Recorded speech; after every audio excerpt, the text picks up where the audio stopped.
का most attracted area जहाँ पे सभी लोग आते हैं, और इसका नाम है आध्यात्मिक चित्र प्रदर्शनी, स्पिरिचुअल आर्ट गैलरी। और इसके अंदर हम जा रहे हैं और हम देखते हैं कि इस गैलरी के अंदर क्या है, और आपको उसका पूरा ब्रीफ के साथ उसकी व्याख्या भी करेंगे। आइए। तो ये हम अंदर आ गए हैं, और यहाँ पे चूंकि हमने पहली बात कर ली थी, तो यहाँ पे बीके प्रियंका बहन है। बीके प्रियंका बहन, एमपी लाइव आपका बहुत बहुत स्वागत करता है। और अब बीके प्रियंका बहन इस पूरे टूर पे हमारी गाइड है, तो आप हमको दिखाते हुए चलिए। आइए।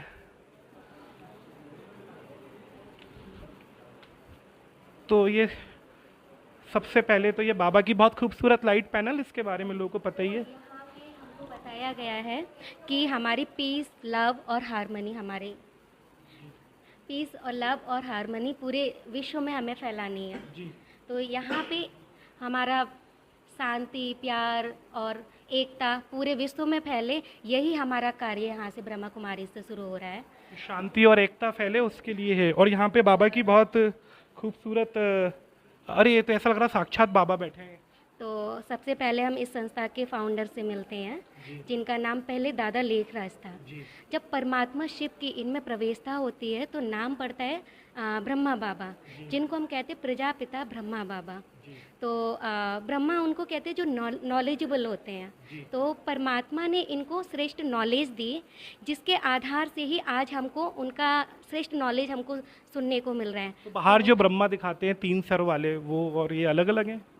3 सर मतलब होता है कि तीनों दिशाओं में इनका ज्ञान फैलना। अच्छा। तो एक सर है लेकिन तीनों दिशाओं में ज्ञान देते हैं, तो इसीलिए ब्रह्मा कहते हैं चारों दिशाओं या तीनों दिशाओं में ज्ञान देते हैं। तो परमात्मा ने इनको चुना ज्ञान देने के लिए, जो कि मानवता का ज्ञान है, श्रेष्ठ मानवता का। अच्छा। तो चलिए आइए जी, आइए। तो ये पहला सेक्शन है, और देख रहे हैं, अरे वाह वाह वाह कितना सुंदर। जी। यहाँ पे हमें अपने फ्यूचर के बारे में भी जानने को मिलेगा और हमारे पास्ट के बारे में जानने को मिलेगा। तो ये हमारा फ्यूचर भी है और ये हमारा पास्ट भी है। तो कहते हैं ना कि दुनिया एक रंगमंच है और हम यहाँ पे पार्ट प्ले करने आते हैं। तो जब सबसे पहले स्टेज पे आते हैं, इस स्टेज पे आते हैं पार्ट प्ले करने के लिए। तो इसको हम जन्नत, हेवन, पैराडाइज अलग अलग नामों से जानते हैं, सत्युग की दुनिया के नाम से जानते हैं। तो परमात्मा ने हमको सबसे पहले इस जगह पे भेजा था, और यहाँ पे हम अपनी संपूर्णता में होते हैं। प्रकृति भी अपनी संपूर्णता में होती है और हमारे पास कुछ भी कमी नहीं होती है। धन दौलत भी होती है, हमारे पास सुख, शांति, प्रेम, आनंद, पवित्रता सब कुछ हमारे पास होता है। जैसे कि हम देख सकते हैं शेर और गाय एक घाट का पानी पी रहे हैं। मीन्स यहाँ पे हिंसा की बात नहीं थी, यहाँ पे सभी एक दूसरे से प्रेम से मिलके रहते थे। तो एक युग ये था, परमात्मा ने हमें जो कि पुरस्कार के रूप में दिया था, एज अ गिफ्ट दिया था। और आते आते आज हम किस युग में आ गए जी। आज हम कलयुग में आ गए। तो बहुत ज़्यादा बुरा लग रहा है देखना। एक्चुअली बुरा नहीं लगना चाहिए, क्योंकि ये सृष्टि का नियम है कि चेंज होना, नए से पुराना होना। तो हम नई स्टेज से आज हम पुराने हो गए। तो यहाँ पे हम कंपेयर कर सकते हैं कि कितनी प्रोग्रेस की है। हम कहते हैं कि हमने प्रोग्रेस कर ली है, आज हमने मेडिकल साइंस में प्रोग्रेस कर ली है, साइंस में, या हमने एजुकेशन में प्रोग्रेस कर ली है। लेकिन आज फिर भी हर एक इंसान अकेला है, बीमारी ग्रस्त है, डिप्रेशन में है। साधन तो हमारे पास बहुत हैं, लेकिन फिर भी हम इस स्टेज पे कैसे आए? वहाँ पे तो हम सुख शांति से रहते थे, क्यों आए? तो हम यहाँ पे देखते हैं, क्योंकि हमने अपनी ओरिजिनलिटी को खो दिया। यहाँ पे हमारी ओरिजिनलिटी है कि हम आत्मिक स्वरूप में हैं, हम आत्मा हैं और हमारे पास ही इनर पावर्स हैं। सुख, शांति, पवित्रता, ज्ञान सब कुछ है हमारे पास, लेकिन हम भूल चुके होते हैं। जैसे हाँ, हमारे पास नया वस्त्र होता है, जिसको हम चेंज करते करते, यूज करते करते वो पुराना हो जाता है। हमारी बुद्धि भी डल हो जाती है यहाँ पे। तो हम क्या सोचते हैं, लोगों से हमें सुख शांति मिलेगी, या कहीं घूम आएंगे, कहीं हम मूवी देख लेंगे, ऐसा कुछ करने से हमें सुख शांति मिलेगी। लेकिन हमारे मन में जब तक सुख शांति नहीं है, तब तक हमें सुख शांति मिल नहीं सकती। इसीलिए हमें इसका सल्यूशन क्या करना है? सेल्फ रियलाइजेशन करना है हमें। अच्छा। तो जब हम खुद को रियलाइज़ करेंगे कि मैं कौन हूँ, किसका बच्चा हूँ और मेरे में क्या पावर्स हैं, तो हम सुख शांति में आ सकते हैं। तो जब हमें पता चलता है कि हम आत्मा हैं, परमात्मा के बच्चे हैं, और उनको जब हम परमात्मा को याद करते हैं तो हमारी जो सोई हुई शक्तियाँ होती हैं फिर से जागृत हो जाती हैं और हम फिर से स्वर्ग में जाने के लायक बन जाते हैं। तो सोई हुई शक्तियों को जागृत करना है और उसके बाद ये स्वर्ग का मॉडल थोड़ा सा फास्ट हम चलेंगे और ये दिखाते हुए चलिए आयुष जी। जी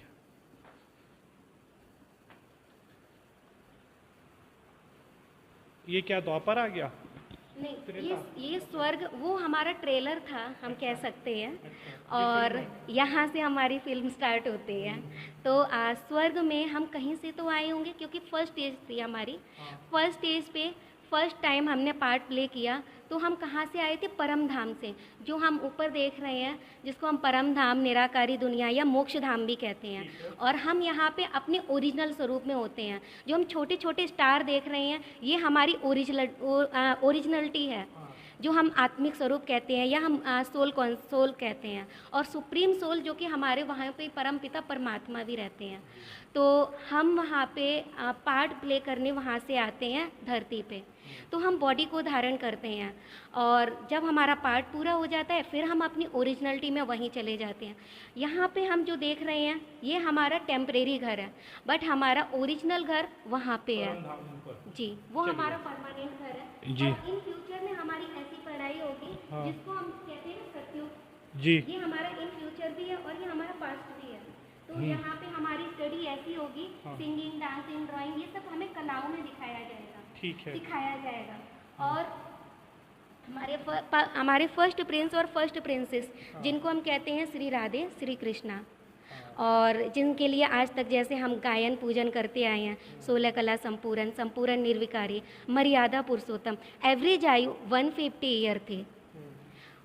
आज पहले 9 लाख आत्माएं इस धरती पे आते हैं और जो हीरोज़ होते हैं जिन्होंने अच्छे कार्य किए होते हैं ना, तो वो सबसे पहले धरती पे हम आएंगे 9 लाख में जी। अच्छे कार्य करेंगे तो हम आएंगे ऑब्वियसली। तो जो जिन्होंने अच्छे कार्य किए, धर्म पे चले, तो उन्होंने धरती पे सबसे पहले पार्ट प्ले किया। और यहाँ पे सबकी इक्वलिटी है। ये हम देख सकते हैं कि मेल और फीमेल के एक जैसे ताज हैं। तो यहाँ पे इक्वलिटी थी कि ये मतलब कम यहाँ पे है, कोई लैंगिक भेदभाव नहीं था, जेंडर डिस्क्रिमिनेशन नहीं था। जी जी। और सभी एक साथ मिलजुल के रहते थे, प्रेम से रहते थे, इसीलिए वहाँ पे हर पल हर घड़ी एक फेस्टिवल था। आज हम कितना फेस्टिवल मना पाते हैं? आज हम 4 लोग एक साथ नहीं रह सकते। और उस टाइम पे हम सभी वहाँ पे एक साथ रहते थे क्योंकि वहाँ पे हम अपनी फुलफिल स्टेज पे थे, इसलिए। बहुत सुंदर। और हमारी प्रकृति जो कि प्योर थी, और प्रकृति हमारी प्योर थी, और प्रकृति से हमें जो प्राप्ति होती थी वो भी प्योर थी। प्राप्ति मतलब हमारा खान पान शुद्ध था। तो कहते हैं जैसा खाएंगे अन्न वैसे बनेगा हमारा मन। मन में जो संकल्प होते हैं और संकल्प से ही सृष्टि रची जाती है। उस टाइम पे हमारे थॉट थे वो प्योर थे और प्रकृति हमसे कैच करती थी, वो प्योर कैच करती थी, रिटर्न में हमको सुख देती थी। हमने कभी सुना है वहाँ पे कभी फैमिन, अकाल या तूफान आया? हमने देखा ही नहीं तो सुनेंगे कैसे? हमने नहीं देखा, लेकिन हमने कई बार सुना तो होगा ना। जो हमारी कहानियों में बताया जाता है वहाँ पे नहीं आता था। आज जो भी नेचुरल कैलेमिटीज़ आती है, तूफान आते हैं, वो इस टाइम आते हैं क्योंकि इस टाइम पे हमारा खान पान अशुद्ध है, हमारे नेगेटिव थॉट हैं और हमारे वाइब्रेशन भी नेगेटिव हैं। प्रकृति हमसे कैच करती है नेगेटिव और रिटर्न में हमको दुख देती है। ठीक है जी। सोने की चिड़िया कहा जाता है क्योंकि ये स्वर्ग या पैराडाइज ये भारत ही था। ये सबसे प्राचीन खंड है। हम जो कहानी सुन रहे हैं ये भारत की ही कहानी है और हमारी स्टार्टिंग होती है, ये भारत की ही जर्नी है। तो यहाँ से भारत को सोने की चिड़िया कहा जाता है क्योंकि सोने के महल थे, सोने जैसा हमारा जीवन था। हम यमुना के कंठी पे वास करते थे हमारे, और विश्व महाराजा विश्व महारानी हमारे, क्योंकि भारत ही विश्व था और इसीलिए हम उनको विश्व महाराजा विश्व महारानी कहते हैं। एक धर्म, एक राज्य, एक सत्ता था उस टाइम पे हमारा। कोई भी अलग अलग धर्म नहीं थे, एक ही धर्म था और प्रजा को ऐसे पालना देते थे जैसे कि एक माता पिता पालना देते हैं। हाँ जी। 2 कलाएँ कम होती है तो श्री रामचंद्र श्री सीता जी बनते हैं जो कि त्रेता युग में गाए जाते हैं। ठीक है। और ये सारे भारत के ही नाम हैं। अलग अलग देशों में अलग अलग कल्चर में जी। सबका सपना है स्वर्ग में है में पैराडाइज में जाने का। ठीक है, आइए। और कहते हैं कि सृष्टि का नियम है परिवर्तन होना, नए से पुराना होना। तो जी। यहाँ से हमारी उतरती कला चालू होती है। इसलिए पानी नीचे उतर रहा है ये ग्लास पे से। जी। अब हम भी उतरना शुरू हो जाएंगे। तो हम टॉप स्टेज से नीचे आते हैं। जी। और टॉप स्टेज से नीचे आते हैं तो हम आ जाते हैं कॉपर एज में। हाँ। कॉपर एज में जब हम आते हैं तो बॉडी कॉन्शियस में आ जाते हैं। ठीक है। जब हम बॉडी कॉन्शियस में आते हैं तो हम इन नेगेटिविटीज में आते जाते हाँ। हैं और हम अपनी ओरिजिनलिटी को खोने लगते हैं। जो कि हमारे पास सुख शांति प्रेम आनंद था वो भी हमारे से धीरे धीरे खोने लगता है और हम फिर यहाँ पे दुखी हो जाते हैं। जब हम दुखी हो जाते हैं तो फिर क्या है, सुख की खोज में फिर हम धर्म पिताओं के पास जाते हैं। द्वापर युग से भक्ति चालू होती है। जी। तो जब हम द्वापर युग में आते हैं यहाँ पे भक्ति चालू होती है, धर्म पिताओं में जाते हैं हम यहाँ पे हिंदू मुस्लिम सिख ईसाई में बट जाते हैं। तो हम द्वापर युग से अलग अलग धर्मों में बट जाते हैं। आज अथाह भक्ति करते हुए भी आज हम कहाँ नीचे गिरते आए। आज सबसे ज़्यादा तीर्थ स्थानों में भीड़ होती है, लेकिन आज सबसे ज़्यादा तीर्थ स्थानों पे भीड़ होती है, लेकिन हम वहाँ पे कितनी भावना से जाते हैं। पहले के कई लोग जाते थे साल में 5 साल में एक बार जाते थे, लेकिन वो भावना से जाते थे। आज हम भावनाएं नहीं करते थे। आज हम क्या जाते सेल्फी ले लेते हैं या हम कहें कि हमारी भावनाएं सेल्फी में कैद होती रही। अतः भक्ति करते हुए पापाचार भ्रष्टाचार बढ़ता जा रहा है। और जैसे कि हमने भागवत गीता में सुना होगा कि जब जब धर्म की अति ग्लानि होती है, अधर्म का विनाश करने धर्म की स्थापना करने इस धरा पे अवतरित होते हैं परमात्मा। तो परमात्मा के लिए जैसे कि हमने सुना होगा अजन्मा है, अकर्ता है, अभोक्ता है, उनका जन्म नहीं हुआ है। तो उन्होंने 3 कार्यकर्ता चुने सृष्टि के कार्य के लिए। तो थ्रू ब्रह्मा बाबा के द्वारा हमको धर्म की स्थापना कराते और विष्णु जी द्वारा पालना कराते हैं और शंकर के द्वारा अधर्म का विनाश कराते हैं, ना कि सारी दुनिया का। हमने सुना होगा शंकर जी की तीसरी आँख खुलेगी और दुनिया का विनाश हो जाएगा। हाँ जी। दुनिया का विनाश नहीं होगा, सिर्फ अधर्म का विनाश होगा। और साथ ही हम क्या कहते हैं, शिव और शंकर एक हैं जी, जो शंकर जी हैं जी, जबकि शंकर अलग है। लेकिन शंकर जी अलग है और शिव जी अलग है। जैसे कि हम उनके आगे देख रहे हैं क्या है, शिवलिंग रखा हुआ है। हाँ। तो वो उनको याद कर रहे हैं, उनकी तपस्या कर रहे हैं। अपनी तो तपस्या नहीं करेंगे। तो हमारे इंडिया में एक कल्चर है जैसे कि पुत्र के साथ पिता का नाम लिया जाता है, जैसे मोहनदास करमचंद गांधी जी। तो या हम साउथ इंडियन में भी ले लें तो दादा परदादा का नाम रहता है। ऐसे ही शंकर जी के साथ शिव जी से परमात्मा का नाम लिया गया, इसीलिए हम उनको एक साथ नाम लेते हैं। तो हमने समझा वो दोनों यही है। और यहाँ पे बुराई पे अच्छाई की जीत दिखाई हुई है। हाँ। जैसे अलग अलग कल्चर में होता है, जैसे हमारे यहाँ पे भी दुर्गा जी महिषासुर के ऊपर विजय प्राप्त करते हैं। ठीक है। ऐसे सत्युग त्रेता में हम देने वाले थे, आज हमारी ऐसी स्टेज हो गई है। ये स्टेज क्यों दिखा रही हैं आप? चलिए, हाँ, देखते हुए चलते हैं। तो अभी हम कलयुग में आ गए। तो कलयुग जैसे कि स्पष्ट होता है नाम से ही, क्लह क्लेश की दुनिया। हाँ। हमने यहाँ पे इन्वेंशंस तो बहुत की हैं। आज हमने मिसाइल बना ली, चांद पे पहुँच गए या मार्स पे पहुँच गए, लेकिन खुद को नहीं जाना। जी। परमात्मा जो हमारे ओरिजिनल फादर है उनको नहीं जाना, या हमारे श्रेष्ठ कर्म जो हम कर रहे हैं उनको नहीं जाना, तो हम क्या कहेंगे? हम अंधकार में ही तो हैं। आज जो हम देख रहे हैं अपने चारों तरफ काला काला छाया हुआ है। हाँ जी। काला काला मतलब अंधकार की निशानी। अंधकार मतलब अज्ञानता में हम आ जाते हैं। हमारी थर्ड आई यहाँ पे बंद है। तो परमात्मा हमको थर्ड आई देते हैं। थर्ड आई जिसको हम कहते हैं ज्ञान का नॉलेज, आत्मा। तो परमात्मा हमको श्रेष्ठ नॉलेज देते हैं, अपना परिचय देते, हमारा परिचय देते और हमें कर्म कैसे करनी है वो हमको बताते हैं। कर्म किसके द्वारा करते हैं हम? कर्मेंद्रियों के द्वारा। आज हम आँखों से कुछ भी देखते, मुख से कुछ भी बोलते, कानों से बुरा सुनते, ये हमारे कर्म निश्चित करते। कर्म का फल हमको मिलता है जो कि कलयुग में। तो जैसे कि हम देख रहे हैं न्यूटन का सिद्धांत है, जो कि हमें साइंस में भी बताया जाता है, एक्शन का रिएक्शन, या हम कहें कि जैसा कर्म हम करेंगे वैसा फल हमको प्राप्त होगा। तो अगर हम किसी को हर्ट करेंगे तो रिटर्न में हमारे पास आएगा। हम कहते ना भगवान ने हमारे साथ बहुत बुरा किया या ये बहुत बुरा करते हैं। भगवान बुरा नहीं करता, हमारे कर्म हमको ये रियलाइज कराते हैं। तो आज जो भी संसार में हो रहा है जी, वो सब क्या है, हमारे कर्मों का रिटर्न हमको मिल रहा है। हाँ जी। भुखमरी है, गरीबी है, अत्याचार हो रहे हैं, कहीं रही हूँ, भूकंप आ रहा है, ये सब क्या है, हमारे कर्मों का हमको फल मिल रहा है। नदियों में कचरा डालना, जंगलों को काटना, जानवरों को अपनी जीत के लिए मारना, हिंसा करना, ये सब क्या है, हमारे ही कर्मों का हमको रिटर्न मिल रहा है। आज हम नई नई इन्वेंशंस कर रहे हैं, तो उसमें भी, और ये जो कि साइकिल हम देखते आए सबके त्रेता द्वापर कलयुग से अथाह भक्ति करते हुए, और हम घोर कलयुग में आ जाते हैं। इतना सब कुछ दुराचार पापाचार हो रहा है, परमात्मा को हम दिल से याद करते हैं, परमात्मा को हमारी पुकार सुन के आना ही पड़ता है, और फिर ब्रह्मा बाबा के द्वारा और ब्रह्मा कुमारियों के द्वारा हमें फिर से वो सुख की दुनिया में ले जाते हैं जिसकी हम सबको सपना है। और परमात्मा शिव जब ब्रह्मा तत्व में प्रवेश करते, उनके ये शब्द होते हैं, निजानन स्वरूपम शिवोहम शिवोहम, ज्ञान स्वरूपम शिवोहम शिवोहम, प्रकाश स्वरूपम शिवोहम शिवोहम। मतलब ये है कि निजानन स्वरूप हूँ, मैं शिव हूँ, मैं ज्ञान स्वरूप हूँ, मैं शिव हूँ, मैं प्रकाश स्वरूप हूँ, मैं शिव हूँ। ये शिव परमात्मा के शब्द थे। अब ये काला काला अब खत्म हो जाएगा ना? अब खत्म हो गया, अब संगम युग आ गया, संगम युग आ गया,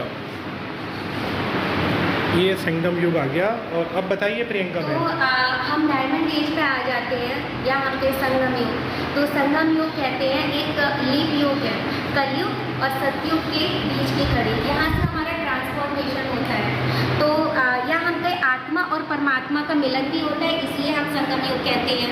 तो यहाँ पे हमें अपनी ओरिजिनलिटी पता चलती है परमात्मा की और हमारे श्रेष्ठ कर्मों की। साथ ही हमें मेडिटेशन करना सिखाया जाता है, जैसे कि हम देख रहे हैं ब्रह्मा कुमार कुमारियाँ कर रही हैं। तो यहाँ पे मेडिटेशन हमें फ्री ऑफ कॉस्ट सिखाया जाता है, कोई भी हमें चार्ज नहीं लिया जाता है, बस हमें टाइम अपना देना पड़ता है। यही हमारा चार्ज है कि हमारा जो कॉस्टली टाइम है, हम लोग कहते हैं हमारे पास टाइम नहीं है, तो वो हमको टाइम देना है। और मेडिटेशन मतलब होता है योग, हिंदी अर्थ। योग माना संबंध जोड़ना। आज तक हम परमात्मा को कैसे याद करते आए हैं? ऑफिशियली, हे भगवान, हे ईश्वर, हे अल्लाह, हे स्वामी। लेकिन अभी हमको परमात्मा से पर्सनली रिलेशन करना है। तो पर्सनली जब रिलेशन करेंगे तो हम परमात्मा से कनेक्टिविटी जुटेगी। तो परमात्मा को याद करने के लिए उनका परिचय हमें जरूरी होना चाहिए। जैसे कि हमने जाना परमात्मा का नाम क्या है? परमात्मा शिव, परमपिता परमात्मा शिव। और वो रहते कहाँ है? परम धाम में। और उनका स्वरूप क्या है? निराकारी स्वरूप। और कई बार हम कहते आए हैं कि परमात्मा कण कण में रहता है, या आपने भी परमात्मा, हमने भी परमात्मा। परमात्मा हर किसी में नहीं है। परमात्मा एक ही जगह पे रहते हैं, जो कि परम धाम में रहते हैं। और परमात्मा निराकार स्वरूप है। और परमात्मा गुणों के सागर, आनंद के सागर, प्रेम के सागर, शक्तियों के सागर है। और उनको याद करने के लिए हमें उनसे कनेक्टिविटी जोड़नी पड़ेगी, उनसे संबंध बनाना पड़ेगा। जैसे कि आज तक हम कहते आए हैं, तुम्हें वो माता च पिता, तुम्हें वो बंधु सखा स्वामी। तो उनसे संबंध इसके आधार पर हम कर सकते हैं। खुदा, दोस्त, भाई, ये सब हम करेंगे तो उनको हम संबंध जुटेगा। साथ ही हम यहाँ पे कोई भी कर्म करते सोल कॉन्शियस में रहते हुए करें तो वो सारे कार्य हमारे श्रेष्ठ हो जाते। परमात्मा की याद करेंगे तो बनाया हुआ खाना क्या बन जाएगा? वो बन जाएगा भोग। और कोई भी कर्म करेंगे वो श्रेष्ठ होते जाते। और हमारी जो इनर पावर है वो हमारी जागृत हो जाती है, जिसको हम कहते हैं अष्ट शक्तियाँ हैं हमारे अंदर ही, लेकिन हम भूल चुके होते हैं। फिर से ये जागृत हो जाती है और हम फरिश्तों जैसे बन जाते हैं जी। यहाँ पे हमारे कर्मेंद्रियों के घोड़े हमारे वश में हो जाते हैं मेडिटेशन करते करते, और हमको ये दिशा देते हैं हमारे कर्मेंद्रियों के घोड़े, जिनको आज तक हम याद करते आए हैं, जिनकी पूजा करते आए हैं। कभी हमने सोचा है कि हमको इनके जैसा बनना है? अभी हमको यहाँ पे यही बताया जाता है कि आज तक जिनकी हम पूजा करते आए हैं, जिनका गायन करते आए हैं, सिर्फ वही ना करते हुए उनके जैसा गुण में धारण करना है। तो यहाँ पे यूजली हमने कभी देखा है किसी इंसान के 4 हाथ होते हैं? नहीं देखा। तो यहाँ पे दिखाया गया है 4 हाथ। तो 4 हाथ एक हमें सिम्बलाइज करता है, हमको बताता है कि क्यों है 4 हाथ। 2 हाथ श्री लक्ष्मी जी के और 2 हाथ श्री नारायण जी के। कहते हैं कि जैसा नर ऐसी करनी करे जो नर से श्री नारायण बने, और नारी ऐसी करनी करे जो नारी से श्री लक्ष्मी बने। और सिम्बलाइज ये भी है, अगर हम मेडिटेशन करते हैं तो मेडिटेशन करने से हमें पावर आती है, जिसका सिंबॉलिक है गदा। और जब हमें पावर आ जाती है किसी भी परिस्थिति में हम हिलते नहीं हैं, जिसका सिंबॉलिक है जो हमारा कमल, कीचड़ में रहते हुए भी खिला हुआ रहता है। हम संसार की परिस्थितियों में रहते हुए भी खिले हुए, मुस्कुराते हुए रहेंगे। सुदर्शन चक्र गला काटने वाला सुदर्शन चक्र नहीं है ये। सुदर्शन चक्र मतलब स्व का दर्शन करना। मैं आत्मा हूँ, सतयुग त्रेता द्वापर कलयुग परमात्मा का बच्चा हूँ। ये सारा ज्ञान जब हमें आ जाता है, बचता है शंखनाद करना। शंखनाद मतलब होता है जैसे मुझे ज्ञान मिला, हम आपको दे सकते हैं, आपको अच्छा लगेगा, आप किसी और को सुना सकते हैं। इसको कहते हैं शंखनाद करना। हमारी आत्मा का प्रतीक ऐसा है, आत्मा जो कि वृत्ति के बीच में रहती है।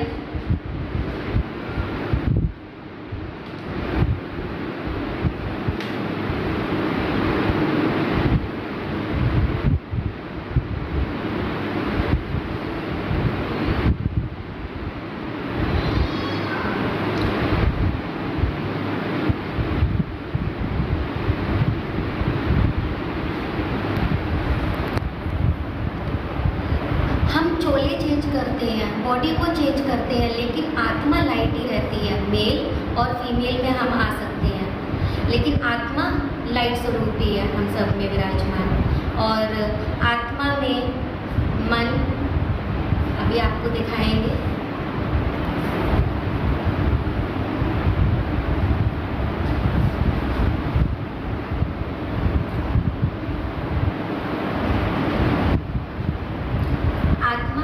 मन, बुद्धि के द्वारा हम कर्म करते हैं और कर्म रिपीट करते करते हमारा संस्कार बन जाता है। अभी दिखाइए जी।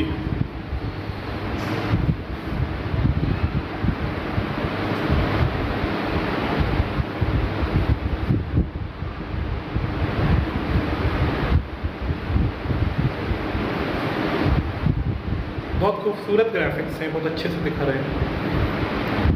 और तो ऐसे चोले चेंज करते हैं, मेल फीमेल बच्चा वृद्ध ऐसे आते जाते हैं जी।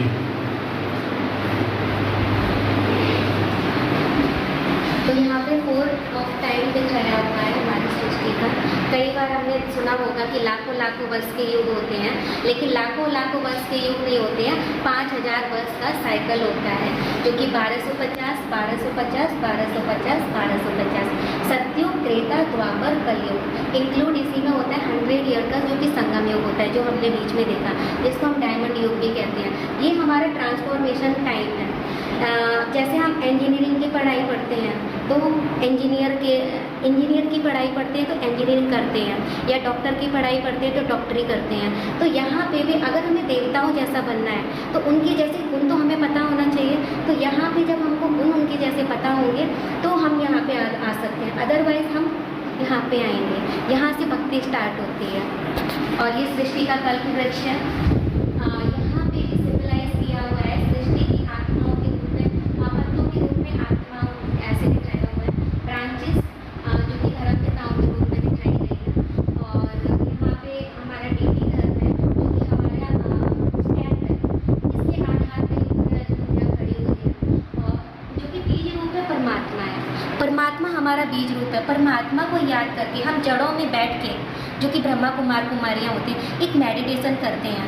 मेडिटेशन दुआ का काम हम करते हैं। सारी दुनिया को, सृष्टि को हम यहाँ पे चार्जिंग पावर देते हैं, दुआ करते हैं। दुआ क्या करती है? दवा का काम करती है। कहते हैं दवा से ज़्यादा दुआ काम आती है। तो हम मेडिटेशन में लोगों को दुआएं देते हैं, आप सुख से रहें, शांति से रहें, प्रेम से रहें। तो ये क्या है? इनको चार्जिंग का या पानी का काम करता है। तो सारी सृष्टि हरी भरी हो जाती है। और यहाँ पे हमारे 84 लाख जन्म नहीं होते, या 84 लाख योनियाँ नहीं होती, 84 जन्म होते हैं हमारे जी। तो 8 जन्म हमारे सतयुग में होते हैं, त्रेता युग में होते हैं 12 जन्म, और द्वापर युग में होते हैं 21 जन्म, कलयुग में होते हैं 42 जन्म। एक जन्म होता है जो कि संगम युग पे होता है। मिला के हमारे 84 जन्म हो जाते। साथ ही परमात्मा ने हमें ये भी बताया कि हमारे इंसान को इंसान का ही जन्म मिलेगा, हमें जानवर का जन्म नहीं मिलेगा।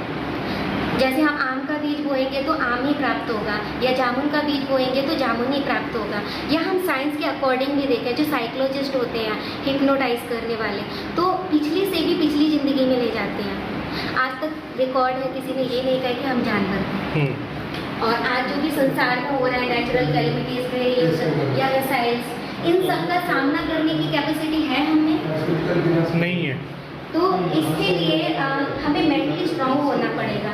आज की कोई भी स्टडी हमें मेंटली स्ट्रांग नहीं बना सकती है। वो हमें इंजीनियर बना सकता है, डॉक्टर बना सकता है, पुलिस बना सकता है, लेकिन हमें मेंटली स्ट्रांगनेस नहीं दे सकते। जो हमें संस्कार सिखाए जाते थे पहले, वो हमारे संस्कार खोते जा रहे हैं, हमारी सहन शक्ति खोती जा रही है। तो वो हमें आना चाहिए, जो कि हमें आध्यात्मिकता से ही मिलेगी। स्पिरिचुअल नॉलेज जब हम लेंगे तो हम मेडिटेशन कर सकते हैं। मेडिटेशन करेंगे तो हम में पावरनेस आएगी। आज हम बॉडी के लिए अच्छा खाना खाते हैं, बॉडी को एक्सरसाइज अच्छा कराते हैं, लेकिन माइंड के लिए क्या करते हैं? माइंड के लिए ना हम एक्सरसाइज करते हैं और ना ही हम अच्छा खाना देते हैं। माइंड के लिए अच्छा खाना है पॉजिटिविटी, पॉजिटिव थिंक, जो कि हमें स्पिरिचुअलिटी में मिलता है, और हमारी एक्सरसाइज है जो कि मेडिटेशन है। इसको करने से हमें स्ट्रांगनेस आती है मेंटली।